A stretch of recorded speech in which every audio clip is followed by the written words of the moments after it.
వచ్చే ఎన్నికలు మారీచులు పేదల మధ్య జరిగే యుద్ధమని చెప్పారు సీఎం జగన్. పామరలో జరిగిన జగనన్న విద్యా దీవెన కార్యక్రమాన్ని బటన్ నొక్కి ప్రారంభించారు. తమ హయాంలో పేదల విద్య కోసం ఎన్నో సదుపాయాలు కల్పించామని, వచ్చే ఎన్నికల్లో తమను ఆశీర్వదించాలని తెలిపారు. చంద్రబాబు సహా ఇతర పార్టీలు చెప్పే మాటలను నమ్మొద్దని జగన్ ప్రజలకు సూచించారు.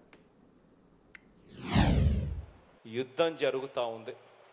ఈరోజు నేను చెప్తా ఉన్నా, ఈరోజు మారీచులతో యుద్ధం చేస్తా ఉన్నాం. మంచి చేయడానికి మీ బిడ్డ, మీ అన్న 4 అడుగులు ముందుకు వేస్తే 8 అడుగులు లాగాలని చెప్పి తాపత్రయపడే శక్తులతో ఈరోజు యుద్ధం చేస్తా ఉన్నాం. ఈరోజు యుద్ధం జరుగుతూ ఉన్నది, వాళ్ళు చేస్తూ ఉన్న యుద్ధం కేవలం జగన్తో కాదు. ప్రతి ఒక్కరూ ఆలోచన చేయండి. జగన్ అనే ఒక్కడు గన పక్కకు తప్పుకుంటే జరిగే నష్టమేమిటి అని చెప్పి ప్రతి ఇంట్లో, ప్రతి తల్లి, ప్రతి తండ్రి, ప్రతి పాప, ప్రతి పిల్లాడు కూడా ఆలోచన చేయమని అడుగుతా ఉన్నా.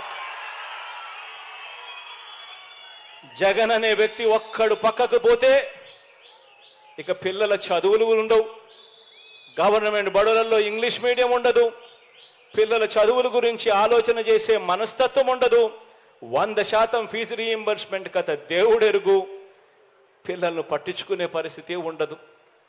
వాళ్ళు చెప్పే అబద్ధాలు నమ్మకండి, వాళ్ళు చెప్పే మోసాలను నమ్మకండి.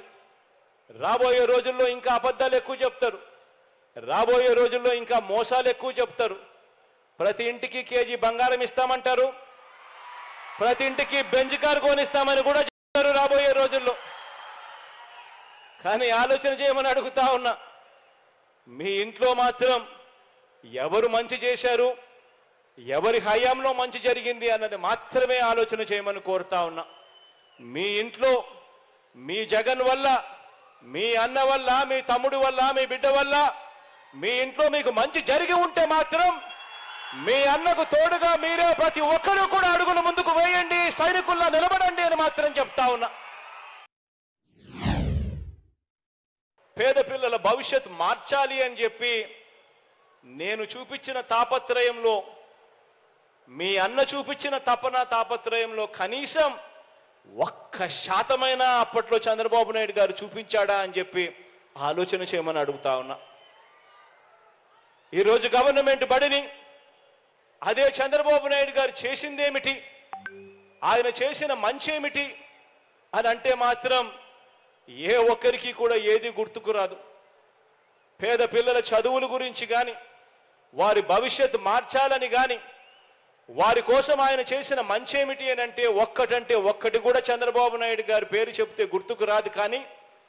కానీ చంద్రబాబు నాయుడు గారి పేరు చెబితే మాత్రం ఆయన చేసిన చెడు మాత్రం, విద్యారంగంలో ఆయన చేసిన చెడు మాత్రం చాలా అంటే చాలా చెప్పుకోవచ్చు. మొట్టమొదటిసారిగా ఒక ముఖ్యమంత్రిగా పిల్లలు ఏం చదువుతున్నారు, వాళ్ళ కరికులం ఎలా ఉంది, ఆ కరికులంలో ఎలాంటి మార్పులు తీసుకొని రావాలి, వారిని భావి ప్రపంచంలో భావి పౌరులుగా నిలబెట్టడానికి చదువుల్లో ఏమేం మార్పులు తీసుకొని రావాలి అని ఆలోచన చేసిన ముఖ్యమంత్రి కేవలం మీ అన్న మాత్రమే అని చెప్పడానికి కూడా గర్వపడతా ఉన్నా. మీ అన్న ప్రభుత్వంలోనే ఈ 57 నెలల కాలంలోనే కరికులంను జాబ్ ఓరియంటెడ్గా మార్చాం.